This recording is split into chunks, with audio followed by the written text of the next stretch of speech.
जय हिंद दोस्तों, एक बार फिर से आप सभी का स्वागत है हमारे चैनल अंको क्लासेस पे। तो जैसा कि हिंदी के टॉपिक में हमारे संज्ञा की क्लास, आज हमारी संज्ञा का टॉपिक स्टार्ट होता है। तो हम बात करते हैं किसी संज्ञा की। उससे पहले जैसा कि हमको पता है कि जून में ही जून इसकी वैकेंसी आने वाली है, तो कभी भी हमारे मध्य जून बोला गया था, तो वैकेंसी कभी भी आ सकती है। जून में अब ये हो सकता है पहले दरोगा आएगी, पहले कांस्टेबल आएगी, आनी तो होमगार्ड की वैकेंसी आनी है और जेल वार्डर की भी आनी है। तो देखते हैं कौन सी वैकेंसी हमारी पहले आएगी। तो आप बात करते हैं किसकी, संज्ञा की। अपना टॉपिक स्टार्ट करते हैं, बात करते हैं संज्ञा की।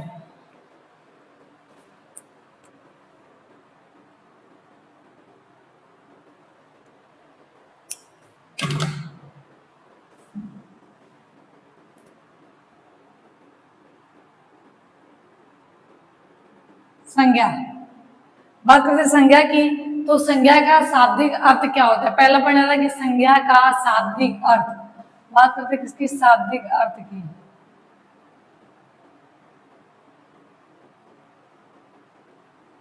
तो संज्ञा का शाब्दिक अर्थ होता है नाम। संज्ञा का शाब्दिक अर्थ क्या होता है? नाम। संज्ञा किन दो शब्दों से मिलकर बनी है? तो संज्ञा किन दो शब्दों से मिलकर बनी है? तो बात करते हैं संज्ञा दो शब्दों से मिलकर बनी। कौन कौन सी? सम प्लस ज्ञा। किन दो शब्दों से मिलकर बनी है? तो संज्ञा दो शब्दों से मिलकर बनी।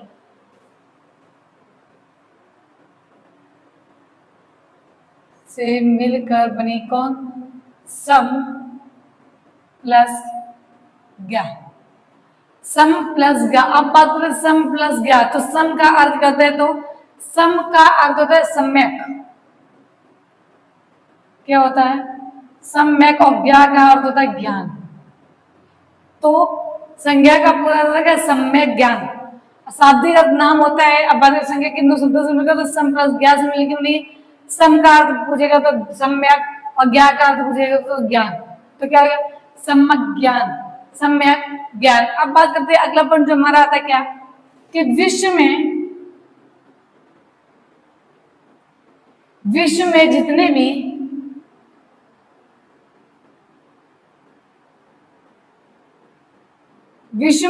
भी व्यक्ति या वस्तुएं हैं, जितने भी व्यक्ति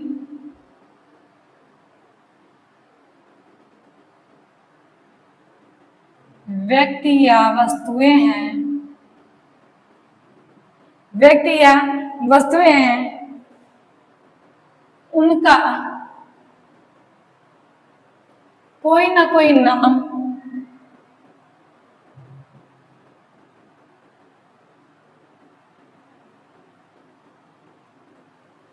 तो विश्व में जितने भी व्यक्ति या वस्तुएं हैं, तो उनका कोई ना कोई नाम अवश्य होता है।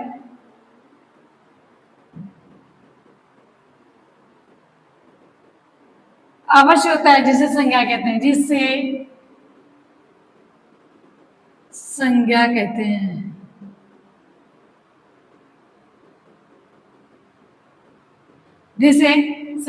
तो विश्व में जितने भी व्यक्ति या वस्तुएं हैं, उनका कोई ना कोई नाम अवश्य होता है, जिसे क्या कहते हैं? संज्ञा कहते हैं। जैसे मोबाइल है, तो मोबाइल की कोई कंपनी होती है ना। अगर बात करें मोबाइल की कोई कंपनी तो होती है, तो वो किसके अंतर्गत आएगी? संज्ञा के अंतर्गत आएगी। इसलिए बात करें अगला जो होता है, अब बात करें संज्ञा की परिभाषा की। किसकी? संज्ञा के परिभाषा की। तो किसी व्यक्ति वस्तु स्थान किसी व्यक्ति वस्तु स्थान भाव किसी व्यक्ति वस्तु स्थान भाव गुण एवं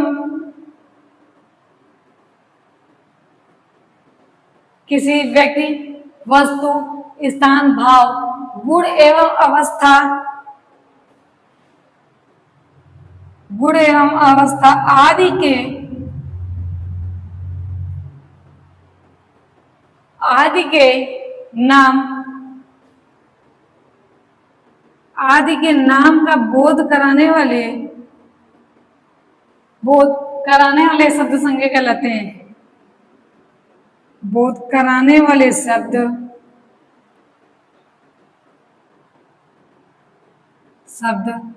संज्ञा कहलाते हैं।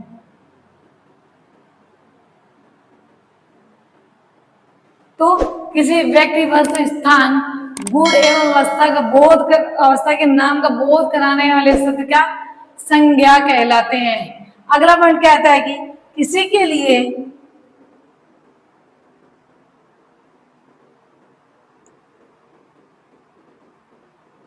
के लिए प्रयुक्त होने वाले शब्द, किसी के लिए प्रयुक्त होने वाले शब्द, किसी के लिए प्रयुक्त होने वाले शब्द उसके लिए संज्ञा का कार्य करता है। प्रयुक्त होने वाले शब्द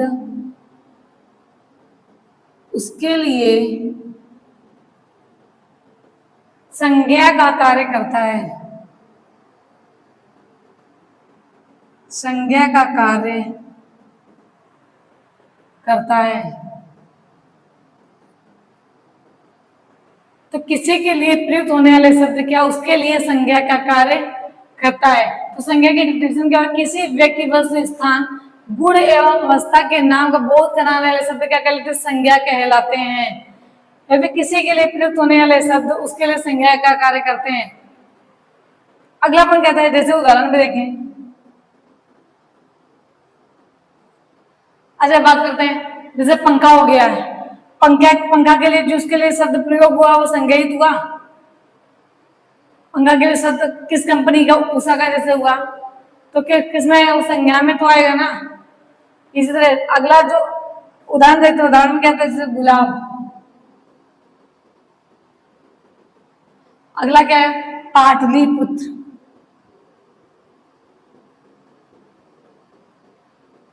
अगला क्या था हमारा? बचपन, सुंदरता, डीजल, सेना आदि। ये सब क्या है? ये संज्ञा है। तो किसी के लिए प्रयुक्त होने वाले शब्द उसके लिए संज्ञा का कार्य करते हैं। अगला पॉइंट क्या आता है कि नोट लगाते हैं कि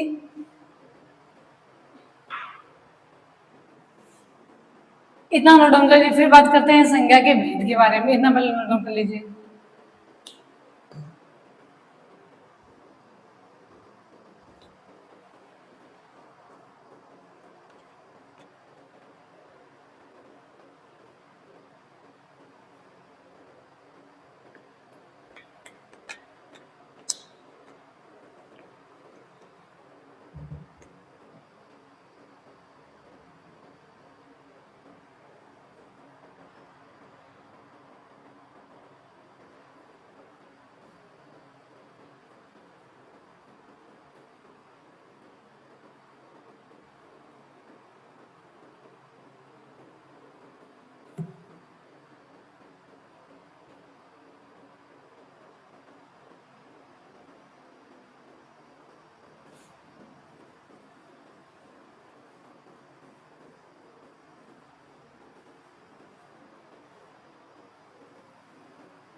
अगला पॉइंट क्या था कि हिंदी में संज्ञा के 3 भेद होते हैं।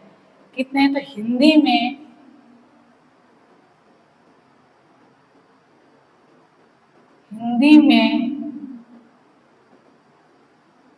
संज्ञा के 3 भेद होते हैं।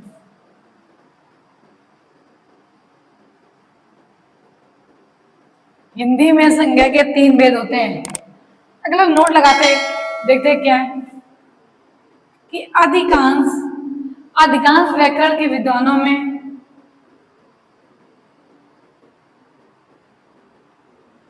अधिकांश व्याकरण के विद्वानों में मतभेद है। व्याकरण के विद्वानों में मतभेद है।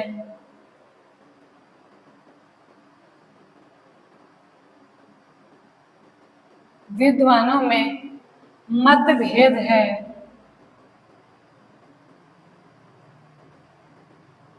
मतभेद है। कुछ विद्वान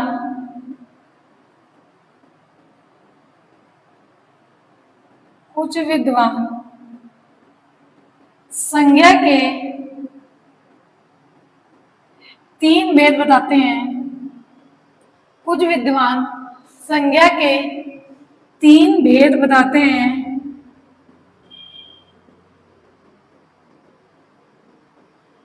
तो कुछ संज्ञा के 5 भेद बताते हैं। संज्ञा के 5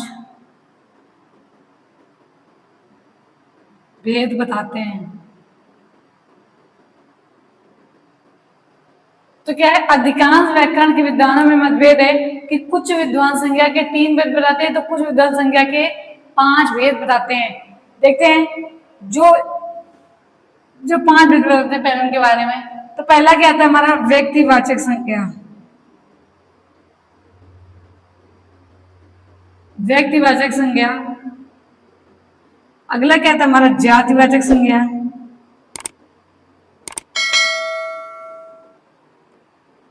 जातिवाचक संज्ञा। तीसरे नंबर पर था समूहवाचक संज्ञा।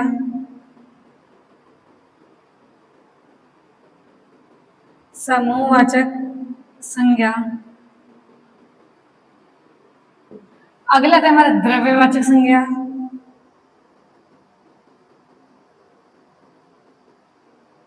द्रव्यवाचक संज्ञा। और लास्ट में जो आता है वो हमारा क्या आता है, भाववाचक संज्ञा।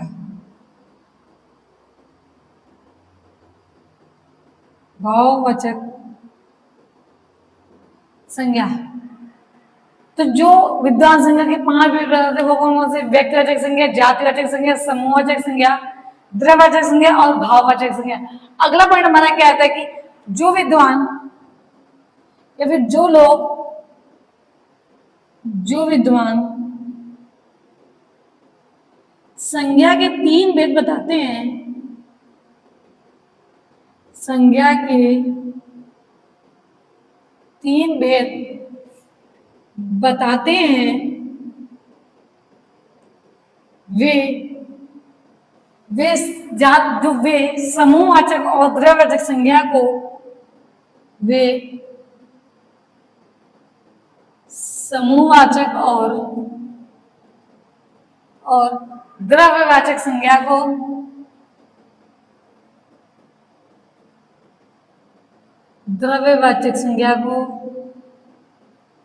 जातिवाचक संज्ञा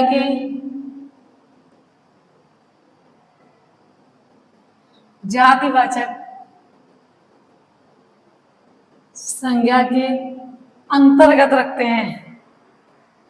अंतर्गत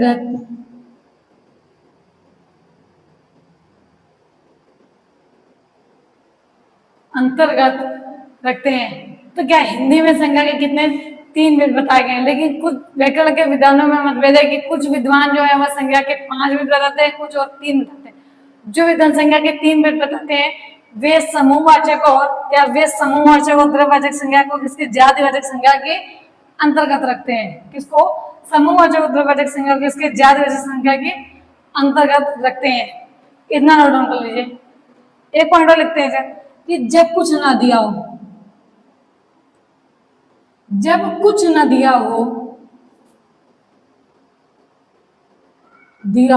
केवल संज्ञा के भेद पूछे, केवल संज्ञा के भेद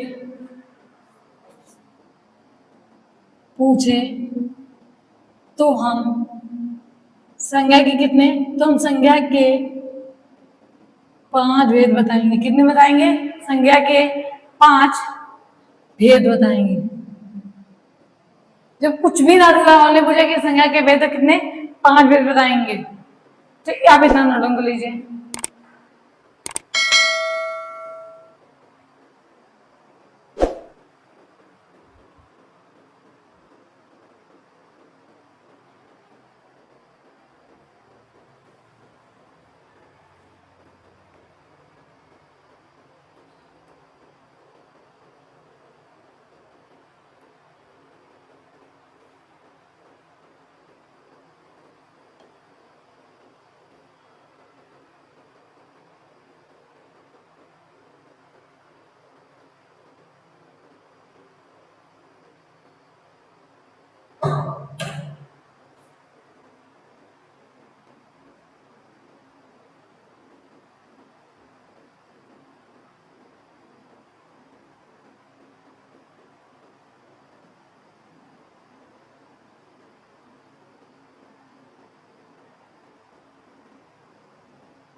तो अब बात करते हैं किसकी, संज्ञा के भेद की। संज्ञा के भेद। तो संज्ञा के भेद अभी बताया कि कुछ विद्वानों में, कुछ विद्वान संज्ञा के 5 और कुछ संज्ञा के 3। बात करें संज्ञा के 3 भेद की, तो पहला क्या था हमारा, व्यक्तिवाचक संज्ञा।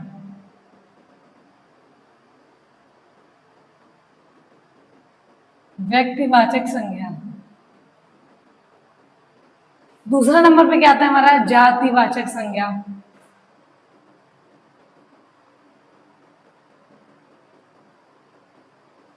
जातिवाचक संज्ञा। और तीसरे नंबर पे हमारा क्या आता है, भाववाचक संज्ञा।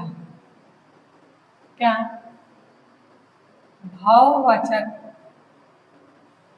संज्ञा। पहला हमारा हो गया व्यक्तिवाचक, जातिवाचक और भाववाचक।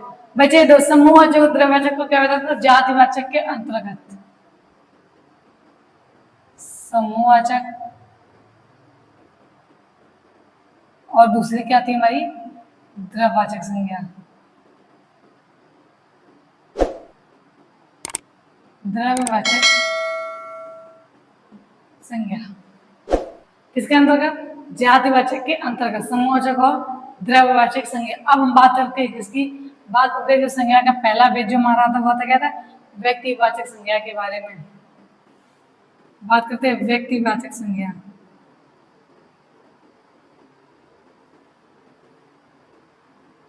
व्यक्तिवाचक संज्ञा के बारे में, तो व्यक्तिवाचक संज्ञा किसे कहते हैं, तो जिस शब्द से किसी एक ही व्यक्ति अथवा वस्तु का बोध होता है उसे क्या कहते हैं, उसे व्यक्तिवाचक संज्ञा कहते हैं। क्या, जिस शब्द से किसी एक ही व्यक्ति या वस्तु का बोध हो उसे क्या कहते हैं, व्यक्तिवाचक संज्ञा कहते हैं। तो देखते हैं कि जिस शब्द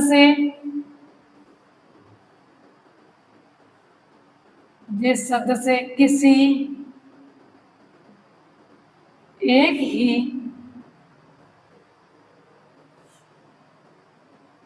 ही व्यक्ति या वस्तु का बोध हो वस्तु का बोध हो। तो क्या जिस शब्द से किसी एक ही व्यक्ति या वस्तु का बोध हो उसे व्यक्तिवाचक उसे व्यक्तिवाचक संज्ञा कहते हैं। संज्ञा। तो जिस शब्द से किसी एक ही व्यक्ति या वस्तु का बोध होता है उसे क्या कहते हैं? उसे व्यक्तिवाचक संज्ञा कहते हैं। अगला पॉइंट कहता है इसका इसका बहुवचन नहीं बनाया जा सकता है। इसका बहुवचन नहीं बनाया जा सकता है। बनाया जा सकता है।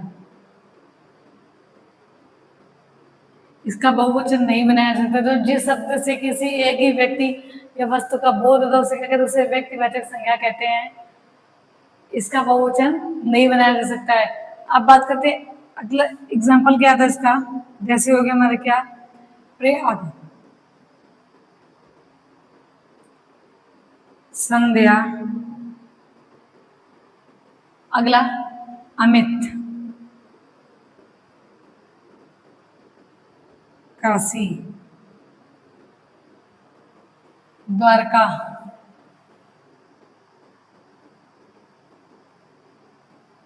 हिमालय, गंगा आदि। तो क्या जिस शब्द से किसी एक ही व्यक्ति वस्तु का बोध उसे क्या कहते हैं? व्यक्तिवाचक संज्ञा। जैसे प्रयाग, संध्या, अमित, काशी, द्वारका, हिमालय, गंगा आदि। अगला पॉइंट क्या आता है नोट में कौन कौन से आएंगे जिनमें व्यक्तिवाचक संज्ञा होगी? वो कौन कौन सी वस्तुएं होंगी? तो नदियों के नाम। पहला पॉइंट कहता है नदियों के नाम। अगला क्या आएगा हमारा? झीलों के नाम।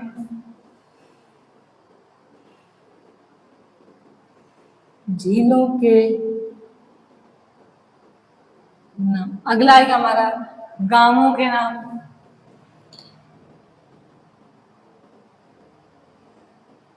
गांवों या नगरों के नाम। गांवों या नगरों के नाम। महादेशों के नाम।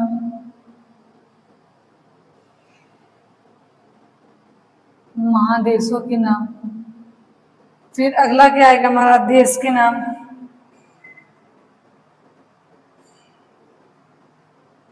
और लास्ट में जो हमारा होता है वो क्या आता है? ग्रहों के नाम। क्या? ग्रहों या नक्षत्रों के नाम। ग्रह या फिर नक्षत्र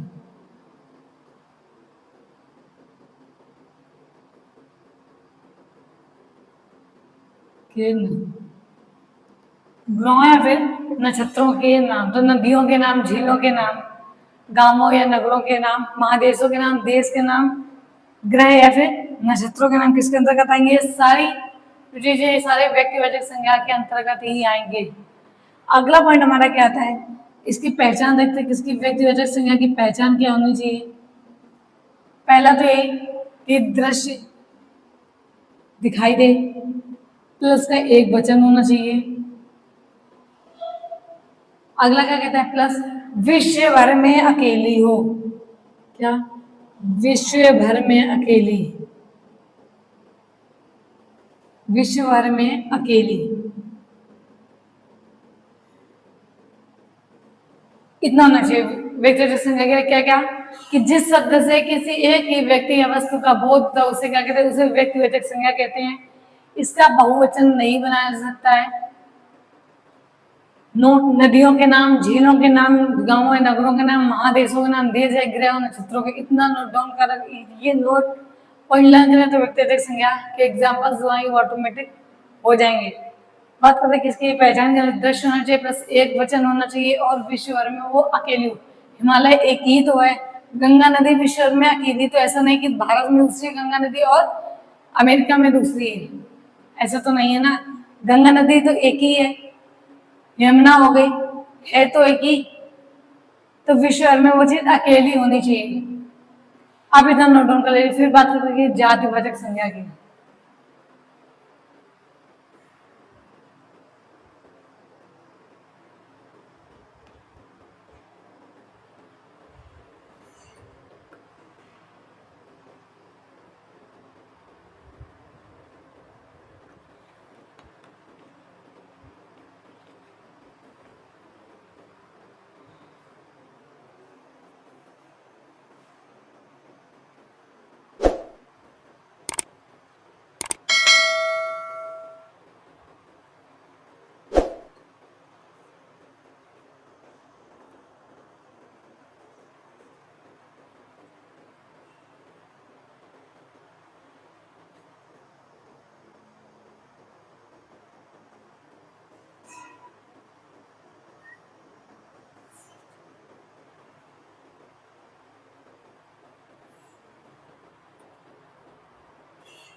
तो अब बात करते हैं किसकी, संज्ञा का दूसरा पद क्या था हमारा, जातिवाचक संज्ञा। क्या था, जातिवाचक संज्ञा।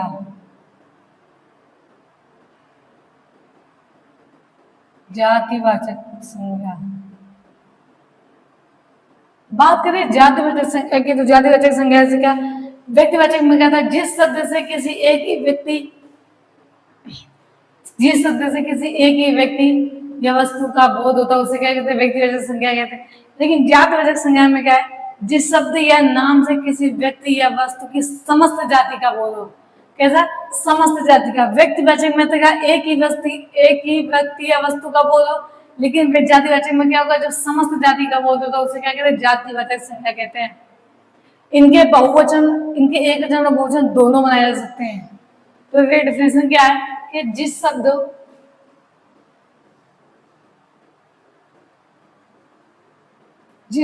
या नाम से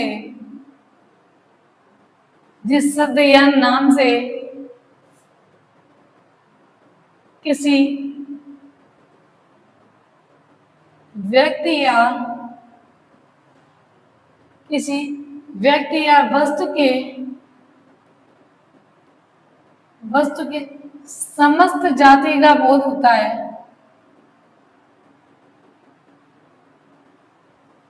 किसी शब्द या नाम से किसी व्यक्ति या वस्तु के समस्त जाति का बोध होता है,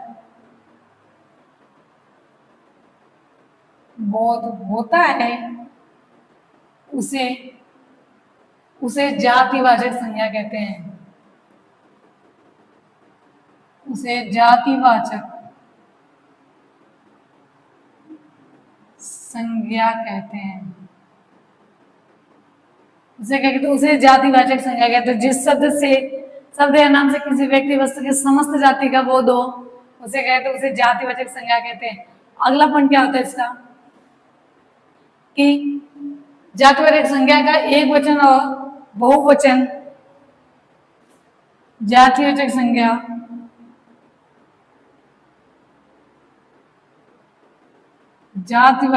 का प्रयोग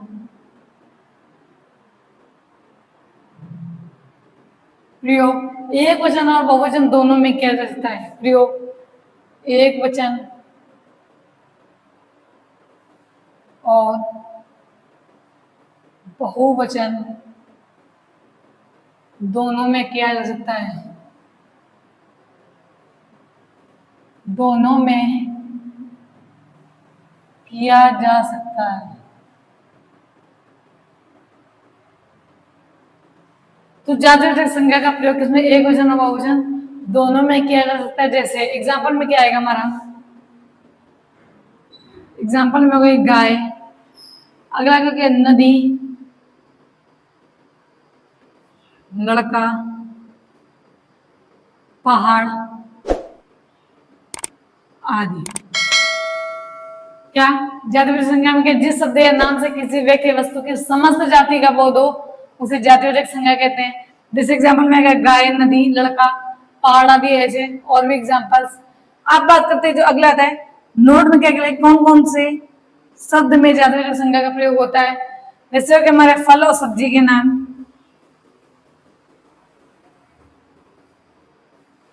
फल, सब्जियों के नाम, फूलों के नाम,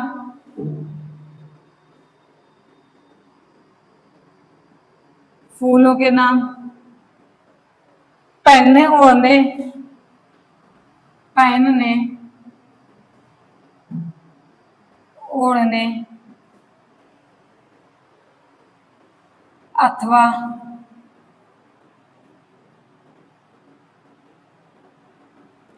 पहनने ओढ़ने अथवा बिछाने आदि के सामान, बिछाने आदि के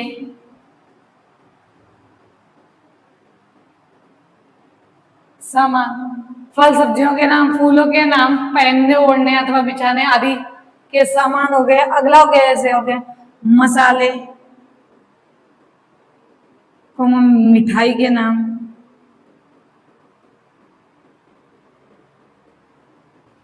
विभिन्न सामग्रियों के नाम, विभिन्न सामग्रियों के नाम,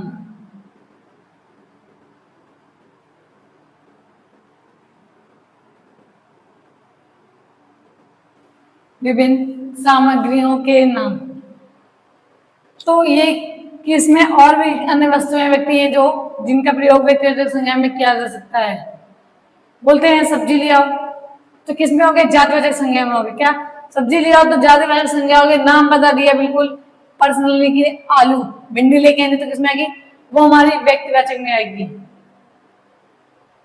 कि जातिवाचक में आएगी। तो क्या बोलेगा, फल सब्जी किसमें, जातिवाचक में आएंगे। किसी का नाम दे दे पर्सनली तो व्यक्तिवाचक में पहुंच जाएगा वो चीज। लड़का है, जातिवाचक है, लड़के का नाम हो गया राम तो व्यक्तिवाचक।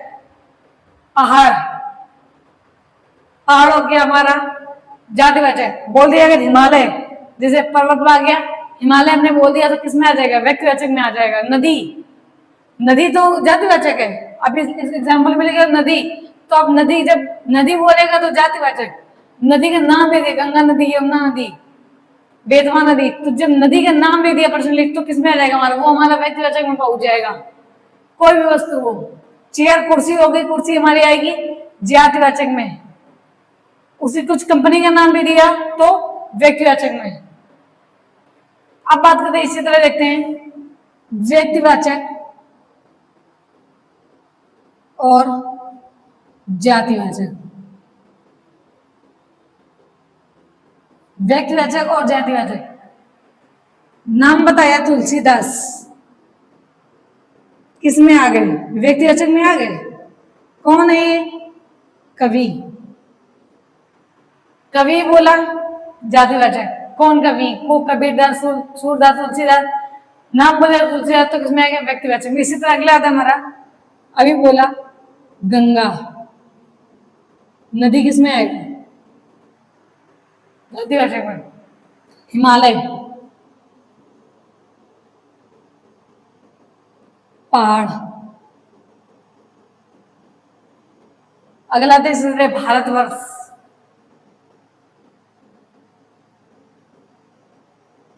देश, देश बोलोगे तो जातिवाचक। कोई भी देश होता है, अमेरिका, जापान, चीन, कुछ भी बोले, रूस।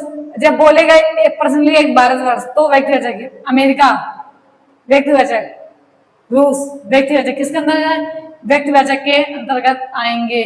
तो थैंक यू दोस्तों, आज के लिए इतना ही। बाकी की क्लास जो होगी वो नेक्स्ट क्लास होगी, नेक्स्ट डे होगी।